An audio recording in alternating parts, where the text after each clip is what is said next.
ये कहानी है एक सीरियल किलर की जो जब भी किसी को मारता है तो अपने अगले टारगेट के क्लूज को छोड़ करके जाता है और उसके पीछे दो लोग लगे हुए हैं जो किसी भी कीमत पे उसे पकड़ना चाहते हैं। सिनेमा शौकीन सबका स्वागत करता है। आज हम बात करने वाले हैं हैंगमैन के बारे में। कहानी की शुरुआत होती है और हम डिटेक्टिव आर्चर को देखते हैं जो अपनी गाड़ी में बैठा है और वो एक पजल को सुलझा रहा है। तभी रेडियो पर उसे बताया जाता है कि एक अपराधी इधर से ही भाग रहा है गाड़ी लेकर के। मगर आर्चर इन बातों को समझ पाता तभी उस अपराधी की गाड़ी आकर के टकरा जाती है आर्चर के कार से और वो गाड़ी आगे आगे भागने लगती है। अब आर्चर उसका पीछा कर रहा है। तभी थोड़ी देर के बाद बाकी पुलिस वाले भी चले आते हैं। पूरे शहर में ये लोग भागा दौड़ी का खेल खेलते रहते हैं। मगर एक वक्त के बाद ओवर ब्रिज के नीचे ये लोग पकड़ लेते हैं उस आदमी को। मगर अब कोई भी पुलिस वाला उस आदमी के पास नहीं जा रहा। तब आर्चर आगे आता है, सबको शांत करवाता है और उस अपराधी पे बंदूक तान करके आगे बढ़ने लगता है। जैसे ही उसकी गाड़ी के पास जाता है आर्चर की नजर पड़ती है अंदर और वो एक खोपड़ी को देखता है जो लटक रही है उसकी गाड़ी से। ये बस एक पेंडेंट है। तब वो सोच में पड़ जाता है। फिर हमें सीधा 1 साल बाद की कहानी दिखाई जाती है। हम देखते हैं डिटेक्टिव विल रूनी को। वो जैसे ही अपने दफ्तर में आता है वो अपने सामने एक जर्नलिस्ट को देखता है जिसका नाम है क्रिस्टी डेविस। ये दोनों बैठ जाते हैं। क्रिस्टी एक के बाद एक सवाल पूछने लगती है। इन बातों को सुनने के बाद विल कहता है कि पूरी दुनिया हमसे दूर भागती है, कोई हमारे पास भी नहीं आना चाहता और न ही हमारी जिंदगी के बारे में जानना चाहता है। मगर तुम्हें इतनी दिलचस्पी क्यों है? तब वो बताती है क्योंकि मैं जानती हूँ कि पुलिस वालों की जिंदगी कितनी जोखिम से भरी हुई है, इसीलिए मैं तुम्हारे साथ 24 घंटे रह करके देखना चाहती हूँ कि आखिर कितनी उलझनों का तुम लोगों को सामना करना पड़ता है। इन बातों को सुनने के बाद विल कुछ नहीं बोल पाता क्योंकि सीनियर्स ने खुद ये डिसीजन लिया है। तभी विल देखता है कि क्रिस्टी के सर पे चोट का निशान है। जब वो उससे पूछता है तो क्रिस्टी बताती है कि तुम लोगों की तरह हमारी जिंदगी भी मुश्किल है। अगर हमारी एक भी खबर गलत हो गई तो लोगों का गुस्सा हमारे ऊपर ही टूटता है। जैसे ही रात होती है इन्हें खबर मिलता है कि एक मर्डर हुआ है स्कूल के पास। तो विल निकल जाता है और क्रिस्टी भी उसके साथ जाती है। जैसे ये लोग स्कूल के पास पहुंचते हैं विल देखता है कि एक लड़की को मार करके टांग दिया गया है और इस लड़की के सीने पे ओ लेटर लिखा गया है। विल कहता है कि वो कातिल कहीं स्कूल के अंदर ही होगा, तुम यहीं पर रुकना। इतना कहने के बाद वो जाता है अंदर। जब वो पूरे स्कूल की तलाशी ले रहा होता है तभी उसे लगता है कि पीछे कोई है। जैसे ही वो मुड़ता है देखता है कि क्रिस्टी है उसके पीछे। तब वो उसे डांटने लगता है और कहता है कि मैंने तुम्हें बाहर रहने के लिए कहा था, अगर गलती से भी ट्रिगर दब जाता तो आज तुम्हारा काम तमाम था। तब क्रिस्टी कहती है कि मैंने तुम्हारे डिपार्टमेंट के साथ कॉन्ट्रैक्ट किया है, तुम मुझे ऐसे डांट नहीं सकते। मुझे हर वक्त तुम्हारे साथ रहना है ताकि मैं सारी चीजों को देख सकूं। इसी बीच इनकी नजर पड़ती है बोर्ड पे। तब इन्हें देख करके समझ में आता है कि उस कातिल ने टीचर के साथ एक गेम खेला जिसका नाम है हैंगमैन, जिसमें कुछ लेटर्स लिखा जाता है और दूसरे प्लेयर को बोला जाता है कि वो पूरे के पूरे वर्ड को गेस करे। इसी बीच इनकी नजर पड़ती है टेबल पे जिसपे एक नंबर लिखा हुआ है, जिसे देखने के बाद क्रिस्टी कहती है कि ये तो तुम्हारा बैच नंबर है। तभी इन्हें एक और नंबर नजर आता है। क्रिस्टी कहती है कि ये भी बैच नंबर है, मगर किसका? इस चीज को देखते ही विल को याद आता है कि ये आर्चर का बैच नंबर है। अगले दिन हम आर्चर को देखते हैं जो अपनी कार में बैठा है हमेशा की तरह और पजल सुलझा रहा है। तभी उसके पास विल आकर के बैठ जाता है और कहता है कि आपके जैसा काबिल डिटेक्टिव ये क्या कर रहा है? तब आर्चर कहता है कि तुम कहना क्या चाहते हो, सीधे मुद्दे पे आओ। विल कहता है कि मर्डर हुआ है एक स्कूल टीचर का और वो किसी सीरियल किलर ने किया है। उसने बहुत सारे क्लूज भी छोड़े हैं और वहीं पर टेबल पे मेरा बैच नंबर और आपका बैच नंबर लिखा हुआ था। यानी हम दोनों किसी न किसी तरीके से जुड़े हुए हैं और अगर हम एक साथ मिलकर के काम करेंगे तब कहीं हम सीरियल किलर तक पहुंच सके। आर्चर सोचने लगता है। विल कहता है कि कल ठीक 9 बजे मैं मुर्दा घर में मिलूंगा, हमें ऑटोप्सी रिपोर्ट मिलने वाली है और मैं चाहता हूँ कि आप वहाँ पर आए। इतना कहने के बाद जब वो पुलिस स्टेशन आता है तब फोन पर किसी से बात कर रहा होता है। यहाँ पर हमें पता लगता है कि विल की पत्नी का भी मर्डर हुआ था आज से ठीक 1 साल पहले और विल उस गुत्थी को भी सुलझाने में लगा हुआ है। मगर क्रिस्टी इन सारी बातों को सुन लेती है। तभी यहाँ की कैप्टन बुलाती है उसे और कहती है कि तुम्हें इस बात का ध्यान रखना पड़ेगा कि तुम पहले इंसान हो, फिर तुम एक रिपोर्टर हो। कल तुमने एक लाश देखी है, मगर कुछ भी ऐसा मत लिखना कि उसके परिवार वालों को ठेस पहुंचे, इसका ध्यान रखना। क्रिस्टी कहती है कि हाँ। तभी हमारे सामने मुर्दा घर का दृश्य आता है। यहाँ पर आर्चर भी आ चुका है और ये लोग सारी बातें डिस्कस करने लगते हैं कि इस लड़की का नाम था कैरी और इसकी उम्र थी महज 24 साल। मर्डर से 3 दिन पहले ये घर से गायब हो गई थी। तब इसके माता पिता ने रिपोर्ट लिखाई थी कि ये मिसिंग है। डॉक्टर बताती है कि इस लड़की के योनि के अगल बगल में हमें बहुत सारे चोटों के निशान नजर आए हैं जो कि 2 सप्ताह से भी पुराने हैं। यानी कि कातिल के अलावा किसी और ने भी इसे पीटा था। उसके साथ साथ जब इस लड़की के सीने पर वो लिखा गया तब ये जिंदा थी, यानी कि वो कातिल एक वैसी दरिंदा है। उसने बहुत ही ज्यादा दर्द दिया है इस लड़की को। इन बातों को सुनने के बाद ये लोग सीधा कैरी के घर के अंदर चले आते हैं। यहाँ आने के बाद इन्हें बहुत सारे सिगरेट्स नजर आते हैं, मगर रिपोर्ट के मुताबिक कैरी सिगरेट नहीं पीती थी। तब इस बात की पुष्टि हो जाती है कि इसका एक बॉयफ्रेंड भी था। जैसे ये लोग उसका फोन चेक करते हैं इन्हें एक नाम नजर आता है जो नाम है जो ट्रूमैन और कैरी के माता पिता ने भी यही कहा है कि उसका संबंध था किसी ट्रूमैन नाम के आदमी से। तभी ये लोग दूसरे कमरे में जाते हैं जहाँ पर हर तरफ खून के धब्बे हैं। ये लोग सोचने लगते हैं कि आखिर उस कातिल ने यहाँ पर कैसे मारा होगा कैरी को। तभी विल को कुछ बाल मिलते हैं जिन्हें वो सैंपल सैंपल के लिए रख लेता है। ट्रूमैन के नंबर को ट्रेस करवाने के बाद इन्हें एड्रेस मिल जाता है। जैसे ये लोग घर के पास जाते हैं, इन्हें बाहर एक लड़की नजर आती है। जब ये लोग पूछते हैं कि ट्रूमैन कहाँ है, तब वो कहती है अंदर। अंदर जाते ही ये लोग एक बूढ़े आदमी को पकड़ते हैं जो बार बार चिल्ला के कहता है कि मैंने कुछ नहीं किया। तभी क्रिस्टी बाहर आती है और उस लड़की को देखती है जो वही सिगरेट पी रही है जैसे सिगरेट को इन लोगों ने देखा था कैरी के घर पे। तब वो जोर से चिल्लाती है और इस बात को सुनने के बाद ये लड़की भागने लगती है। तब हमें पता लगता है कि ट्रूमैन कोई लड़का नहीं बल्कि लड़की है। इसका पूरा नाम है जोई ट्रूमैन। वो भागती जाती है और ये दोनों उसे पकड़ने जाते हैं। एक वक्त के बाद इन लोगों ने अब जोई को पकड़ लिया है और लेकर के चले आते हैं पुलिस स्टेशन। जब पूछताछ करना ये लोग शुरू करते हैं तब जोई कहती है कि अगर आप लोगों को लगता है कि मैंने कैरी को मारा है तो यह गलत है। और मैं एक बात और बता दूं, उसके शरीर पे बहुत सारे चोटों के निशान नजर आए होंगे जो मैंने नहीं दिए। कैरी को यह पसंद था, उसे लड़कियां पसंद थी और वैसे ही इंटीमेट होती थी मेरे साथ। मैंने उसे बहुत बार मना किया, मेरा झगड़ा भी हुआ मगर वो नहीं मानी। विल कहता है कि तुमने आखिरी बार कैरी को कब देखा था? वो बताती है कि मैं उसे स्कूल छोड़ने गई थी। फिर उसने कहा कि वो मुझे कॉल करेगी मगर कई दिनों तक उसने मुझे कॉल नहीं किया। तब मैंने उसे खुद कॉल किया। ये सारी चीजें तुम लोग उसके फोन में देख सकते हो। यहाँ पर पहली बार जोई को पता लगता है कि सच में कैरी की मौत हो गई है। तब वो रोने लगती है और ये दोनों बाहर आकर के बातें करने लगते हैं। इन्हें भी इस लड़की पे शक हो रहा है। तभी क्रिस्टी चिल्लाती है। जैसे ये लोग अंदर आते हैं देखते हैं कि जोई ने अपने नस को काट लिया है क्योंकि वो सदमे को बर्दाश्त नहीं कर पाई। तुरंत उसे हॉस्पिटल भेजा जाता है। इनकी कैप्टन इन्हें डांटती है और कहती है कि तुम लोगों ने उसे अकेला क्यों छोड़ा और इतना ज्यादा क्यों डराया उसे। उस लड़की ने अपनी जान लेने की कोशिश की मगर अब वो पूरी तरीके से ठीक है और उसने अपना बयान भी दिया है। इसे छोड़ो और तुम लोग आगे बढ़ो, असली कातिल को ढूंढने की कोशिश करो। तब ये लोग यहाँ से निकल जाते हैं। कुछ देर के बाद हम इन तीनों को देखते हैं एक कार में। क्रिस्टी पूछती है कि हम कहाँ जा रहे हैं। तब आर्चर बताता है कि फोरेंसिक टीम की रिपोर्ट आ गई है। कैरी के कमरे में जितना भी खून था वहाँ पर सिर्फ कैरी का खून नहीं था, उसमें एक जानवर और एक आदमी का भी खून था। उस आदमी का नाम है डेविड ग्रीन जिसपे बहुत सारे क्रिमिनल चार्जेस है। और अभी अभी मुझे पता लगा है कि डेविड ग्रीन यहीं के चर्च में छुपा हुआ है। देखते ही देखते ये तीनों चले आते हैं चर्च के अंदर। तभी आर्चर के पैर से एक वायर टकराता है और वो देखता है कि एक मरा हुआ आदमी उसके ऊपर गिर रहा है। तभी विल की नजर पड़ती है एक आदमी पे और तुरंत उस पे बंदूक तान देता है। यही किलर है। मगर विल की नजर आर्चर पर भी पड़ती है। तभी वो किलर भाग जाता है। विल आर्चर को संभालने लगता है और ये लोग देखते हैं कि उस किलर ने एक और आदमी को मार दिया और उसके साथ साथ वो फिर से अपने क्लूज को छोड़ करके गया है। कुछ देर के बाद यहाँ पर बहुत सारे पुलिस वाले आते हैं और बताते हैं कि जो आदमी मरा उसका नाम विल्सन था। कुछ समय पहले ही वो जेल में था। तब ये लोग कहते हैं कि हमें डेविड ग्रीन से मिलना है। तभी यहाँ पर डेविड आता है जो यहाँ का पादरी है। जब ये लोग उससे बात करते हैं तब वो बताता है कि उसने बुराई के राह को बहुत पहले छोड़ दिया और अब वो ईश्वर की सेवा में लगा हुआ है। उससे आर्चर कहता है कि फिर तुम्हारा ब्लड कैसे मिला कैरी के रूम में। इन बातों को सुनने के बाद डेविड कहता है कि तुम इस बात को सुनने के बाद कभी मुझ पर भरोसा नहीं करोगे। एक रात जब मैं अपने कमरे में सो रहा था तभी किसी ने मेरे सर पे हमला किया। कुछ घंटों के बाद जब मेरी आंख खुली तो मैंने देखा कि शरीर के बहुत सारे अंगों से खून निकल रहे हैं। विल कहता है कि यानी तुम कहना चाहते हो कि किसी ने तुम्हारा खून चुराया। पादरी कहता है कि हाँ। इस बात को सुनने के बाद ये लोग चले आते हैं अपने डिपार्टमेंट में। यहाँ आने के बाद विल सबको बताता है कि वो आदमी हमारे साथ गेम खेल रहा है। उसने अब तक सिर्फ 3 लेटर्स बताए हैं मगर खांचा 10 लेटर्स का है, यानी वो 7 मर्डर और करने वाला है। उसके हिसाब से उसने 3 लोगों को मार दिया मगर हमें लाशें सिर्फ और सिर्फ 2 मिली है, यानी एक लाश अभी तक हमें नहीं मिली। अब ये लोग चले आते हैं ऑटोप्सी रिपोर्ट देखने के लिए। डॉक्टर बताती है कि उस सीरियल किलर ने जैसे कैरी को मारा था विल्सन को भी वैसे ही मारा है और ठीक 11 बजे मारा है। लेकिन इस बार उसने एक चीज एक्स्ट्रा की है, इस आदमी के चेहरे पर उसने सुअर का चेहरा लगा दिया था। इस चीज को सुनने के बाद आर्चर कहता है कि यहाँ पर कोई भी ऐसे ही सुअर नहीं खरीद सकता, सबके ऊपर स्टाम्प होता है। इस सुअर के ऊपर भी स्टाम्प होगा और हमें पता लग जाएगा कसाई खाने का, इसका पता करवाओ। विल तुरंत पता करवाता है और ये लोग पहुंच जाते हैं उस कसाई खाने में।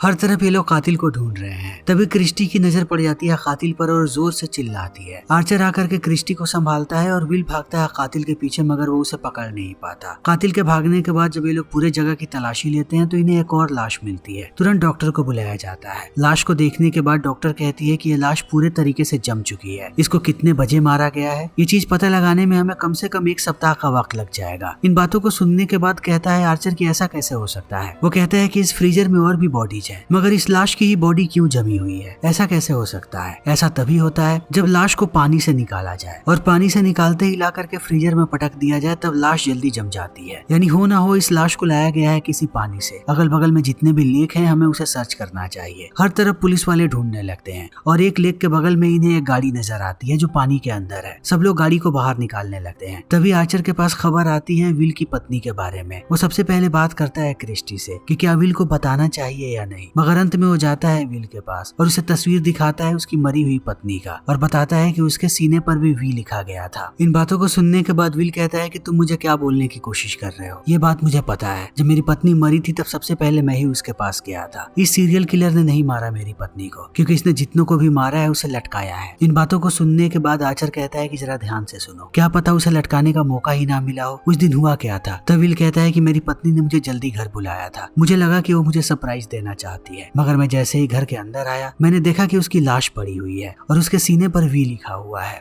आर्चर कहता है यानी कि उस वक्त भी कातिल तुम्हारे घर में मौजूद था, लेकिन तुम गम में खोए हुए थे और तुमने इस चीज पे ध्यान नहीं दिया। इस बात का एहसास विल को भी होता है और उसे समझ में आता है कि कातिल हर बार क्यों बोल रहा है कि उसने 3 मर्डर्स किए हैं जबकि लाशें इन्हें 2 ही मिली थी, यानी कि इस किलर की पहली विक्टिम कोई और नहीं विल की पत्नी है। विल बहुत गुस्से में है। तभी वो गाड़ी बाहर आ जाती है। जैसे ये लोग गाड़ी के कांच को तोड़ते हैं इन्हें एरिक नाम के आदमी का डॉक्यूमेंट मिलता है। तुरंत ये लोग पहुंच जाते हैं उसके घर पे। अंदर जाते ही इन्हें हर तरफ ट्रेन नजर आता है। इस चीज को देखने के बाद इन्हें ये बात समझ में आ जाती है कि कातिल ने फिर से क्लू छोड़ा है, अगला मर्डर किसी ट्रेन के पास होने वाला है। और ऐसा ही होता है। एक रेलवे ट्रैक के पास एक आदमी को लटका दिया गया है, मगर वो आदमी अभी भी जिंदा है। इस चीज को देखने के बाद विल चला जाता है उस आदमी को छुड़ाने के लिए, मगर ट्रेन बहुत ही तेजी से इनके तरफ ही आ रही है। इस चीज को देखने के बाद अब आर्चर भागता है विल की तरफ, क्योंकि विल बहुत जिद्दी है, वो उस आदमी को नहीं छोड़ रहा और अगर ट्रेन टकराई तो विल भी मारा जाएगा। ऐन वक्त पे आर्चर विल को खींच करके बाहर लाता है और ट्रेन टकरा जाती है उस आदमी से, उस आदमी की मौत हो जाती है। तो विल भड़क जाता है आर्चर पे, कहता है कि अगर वो आदमी बच जाता तो बता देता हमें उस कातिल के बारे में। आर्चर कहता है कि अभी तक तुम्हें ये बात समझ में नहीं आई, उस कातिल का कनेक्शन सिर्फ हम दोनों से है, ये लोग कुछ भी नहीं जानते। ये लोग चले आते हैं वापस ऑफिस में और कड़ी से कड़ी जोड़ने लगते हैं। तभी इन्हें पता लगता है कि जिस आदमी की आज मौत हुई उसका नाम नेथन था। इस बात को सुनने के बाद अब आर्चर के होश उड़ जाते हैं और वो हर तरफ पूछता है कि कैप्टन कहाँ पे है। ये लोग कहते हैं कि कैप्टन घर पे है। विल पूछता है कि क्या हुआ, तब वो बताता है कि आज कैप्टन की गाड़ी का टकराव हुआ था नेथन के गाड़ी से, इसीलिए वो ऑफिस नहीं आई। यानी उस कातिल का अगला निशाना कोई और नहीं बल्कि कैप्टन है। तुरंत ये लोग भाग करके आते हैं कैप्टन के घर पे, तो देखते हैं कि उसे भी लटका दिया गया है। तुरंत आर्चर आकर के कैप्टन को पकड़ लेता है, उसकी सांसें अभी भी चल रही है। जैसे ये लोग फांसी से उसे नीचे उतारते हैं ये लोग देखते हैं कि सीने पर आधे ही अल्फाबेट को लिखा गया है, यानी कि वो कातिल अभी भी आसपास में है। वो पूरे अल्फाबेट को नहीं लिख पाया और ये लोग यहाँ पर आ गए। अब चारों तरफ ये लोग कातिल को ढूंढने लगते हैं, हर जगह पुलिस वाले भरे हुए हैं। थोड़ी देर के बाद विल जैसे ही बाथरूम में जाता है उसे एक लाश नजर आती है और वो देखता है कि लाश के बगल में पुलिस वालों का सामान रखा है। तब उसे ये बात समझ में आती है कि कातिल ने इस पुलिस वाले को मारा और उसका यूनिफॉर्म पहन करके भाग गया। वो भागते हुए आता है बाहर और उसकी नजर पड़ती है कातिल पर जो बहुत ही तेजी में भाग रहा है। तब ये लोग उसका पीछा करने लगते हैं, मगर एक वक्त के बाद इनकी गाड़ी का एक्सीडेंट हो जाता है और एक बार फिर से कातिल ने इन्हें चकमा दे दिया। अगले दिन ये लोग देखते हैं कि क्रिस्टी को चोट लगी है। तब ये दोनों उसे आगाह करते हैं और कहते हैं कि तुम अभी भी घर जा सकती हो, तुम्हें हमारे साथ आने की जरूरत नहीं है। तब क्रिस्टी अपनी कहानी बताती है कि कुछ साल पहले जब वो हाईवे से जा रही थी तब एक आदमी ने उसे किडनैप करने की कोशिश की, मगर वो बच गई। मगर उस आदमी का चाकू लग गया इसके माथे पर, तभी से माथे पर ये निशान है। इस सदमे से क्रिस्टी बहुत ही ज्यादा डर गई थी। तब उससे माइकल नाम का एक पुलिस वाला मिलने आया और क्रिस्टी से वादा किया कि वो उस किडनैपर को पकड़ लेगा। उसने अपना पूरा जोर लगा दिया और किडनैपर को पकड़ भी लिया, मगर ऐन वक्त पे किडनैपर उसकी हत्या करके भाग गया और माइकल का पूरा परिवार अनाथ हो गया। यही चीज मैं दुनिया को बताना चाहती हूँ कि पुलिस वाले अच्छे होते हैं और हमारे लिए वो जान तक दे देते हैं, जिस बात को हम कभी नहीं समझ पाते। इन बातों को सुनने के बाद अब ये लोग उसे अपने साथ रखते हैं और चले आते हैं पुलिस स्टेशन।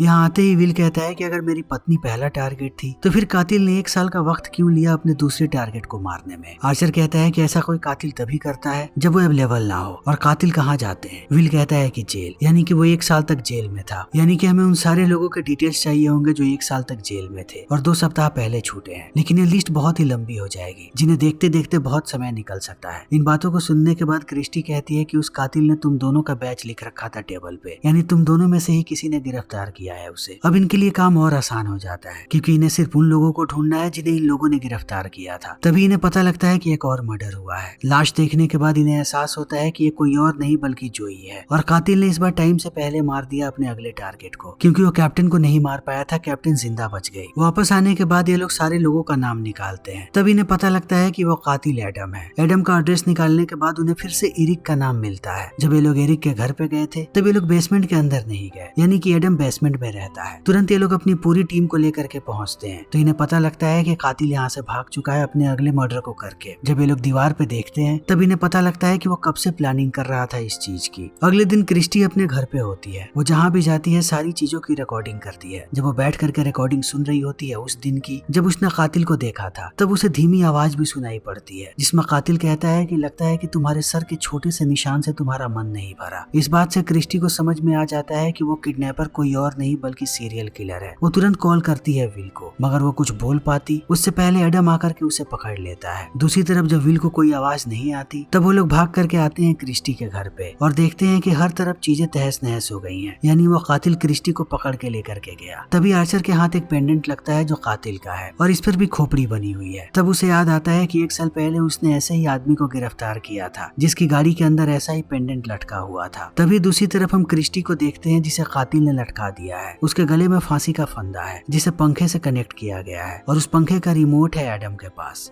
दूसरी तरफ हम विल और आर्चर को देखते हैं जिन्हें समझ में नहीं आ रहा कि क्रिस्टी कहाँ पे होगी। तब वो लोग एडम की पूरी फाइल देखते हैं और यहाँ पर आर्चर को आज ही का डेट नजर आता है जिस दिन एडम के पिता ने आत्महत्या की थी, वो भी अपने फार्म हाउस पे, जिससे आर्चर को समझ में आ जाता है कि कहीं वो फार्म हाउस पर ही होगा और ये लोग वहाँ जाने लगते हैं। तब आर्चर को पूरी बात याद आती है कि जब एडम के पिता ने अपनी जान ली थी तब सबसे पहले वहाँ पर आर्चर ही गया था और उसने देखा कि एडम कोने में बैठा है। तभी इनके पास कैप्टन का कॉल आता है और वो बताती है कि जहाँ तुम लोग जा रहे हो वहाँ बड़ी बिल्डिंग बन चुकी है, कोई फार्म हाउस नहीं है। वो कातिल लाइव वीडियो रिकॉर्ड कर रहा है क्रिस्टी का उसे मारते हुए। ये लोग कहते हैं कि उस वीडियो में और क्या नजर आ रहा है। कैप्टन बताती है कि दीवारों पे बहुत सारे नाम लिखे हुए हैं। इस बात को सुनते ही विल समझ जाता है कि ये जगह चर्च के नजदीक ही है। दूसरी तरफ क्रिस्टी एडम से कहती है कि आखिर तुम लोगों को क्यों मारते हो। तब वो कहता है क्योंकि मुझे कंट्रोल चाहिए। इससे पहले मैं एक दुकान पे काम करता था जहाँ मैं मूर्तियों को सजाता था। मुझे जो मन करता था मैं उनके साथ वो करता था और इस चीज को मैं मिस करने लगा जब से मेरी नौकरी गई। लेकिन अब तुम मूर्ति हो मेरे लिए। मैं ऐसे इंसानों के साथ खेलता हूँ फिर उन्हें मार देता हूँ। तभी यहाँ पर विल और आर्चर चले आते हैं। आर्चर सामने से आता है और विल पीछे से, ताकि एडम भाग न जाए। लेकिन यहाँ आते ही आर्चर की नजर जैसे ही एडम पे पड़ती है वो कहता है कि सबसे पहले मैं तुमसे माफी मांगना चाहता हूँ। जब मैं वहाँ पर आया था मैंने तुम्हें देखा और मैं इस बात को भूल गया कि तुम एक छोटे से बच्चे हो जिसके सामने उसके पिता की लाश पड़ी है, मगर मैंने तुमसे बात तक नहीं की, तुम्हें समझने की कोशिश नहीं की और तुम्हारे लिए कुछ भी नहीं किया। इसीलिए अगर सजा देनी है तो मुझे दो। एडम कहता है कि तुम्हें पता भी नहीं है उसके बाद मेरे साथ क्या हुआ। मेरा घर छीन गया और हर रोज मेरे साथ कितनी सारी चीजें हुई। तब मेरे दिल में पुलिस वालों के लिए नफरत भरने लगी कि ये लोग बस आते हैं अपने क्राइम को रिपोर्ट करने के लिए। किसी की मौत हो गई उसे बस कागज पे लिख दो और बात खत्म हो गई, उसके अलावा वो कुछ नहीं देखते। इन बातों को सुनने के बाद आर्चर कहता है कि तुम्हें जो करना है मेरे साथ करो, मासूम लोगों को मत मारो। लेकिन एडम नहीं मानता। वो पंखे के रिमोट को दबाता है। तभी विल आकर के गोली चला देता है उस पे। जैसे ही पंखा चलना शुरू होता है आर्चर सीधा पंखे पे गोली मारता है और उसे रोक देता है। क्रिस्टी अभी भी सुरक्षित है मगर विल अब भाग रहा है एडम के पीछे। थोड़ी देर के बाद इन दोनों के बीच लड़ाई होने लगती है। एडम तुरंत चाकू निकाल लेता है विल को स्टैब करने के लिए, मगर वो कुछ कर पाता उससे पहले यहाँ पर दोबारा आर्चर आ जाता है और एडम को धक्का देने के चक्कर में वो खुद भी सीढ़ियों से गिर जाता है नीचे। तब विल जाता है आर्चर के पास जो अपनी आखिरी सांसें ले रहा है। जल्दी ही आर्चर की मौत हो जाती है। तभी विल देखता है कि दीवार पे पूरा का पूरा पजल लिखा हुआ है। तब उसकी नजर पड़ती है एडम पे जो अभी भी जिंदा है, मगर विल उसे जिंदा नहीं छोड़ने वाला। वो अपनी बंदूक निकालता है और एक ही झटके में काम तमाम कर देता है एडम का। अगले दिन हम देखते हैं कि सरकार बड़े ही धूमधाम से आर्चर का अंतिम संस्कार कर रही है, मगर विल के लिए कहानी यहीं पे खत्म नहीं होती। वो हमेशा आते रहता है आर्चर के कब्र पे। एक बार जब वो आता है तो एक बच्चा उसे एक कागज दे करके चला जाता है यहाँ से। जैसे ही विल कागज को खोलता है उसे एक और पजल नजर आता है हैंगमैन का, यानी कि शहर में अब दूसरा हैंगमैन आ चुका है और विल को फिर से केस सोल्व करना पड़ेगा और इस पर शायद अकेले। फिर इसी के साथ फिल्म यहीं पर खत्म हो जाती है। तो दोस्तों अगर आपको हमारी ये वीडियो पसंद आई हो तो इसे लाइक करें, शेयर करें और चैनल को सब्सक्राइब करें। Thank you.